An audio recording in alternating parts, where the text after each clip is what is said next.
আমাদের দলের বদনাম ছড়াইতে দেব না।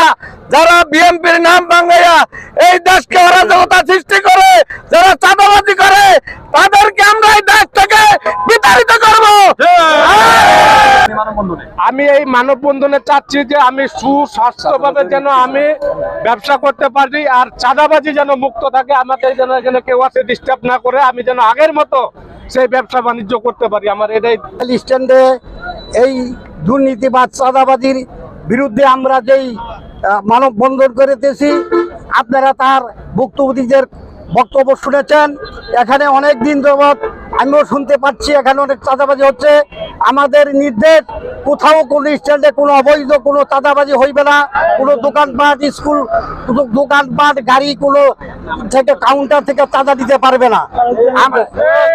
এই পর্যন্ত আপনারা শুনতে পাচ্ছেন এখনো চাঁদা নিচ্ছে, এখানে গাড়ির থেকে অনেকে চাঁদা নিচ্ছে। এই দুষ্কৃতী মহল, আপনারা তার প্লে বুকে ডাকতে পারে।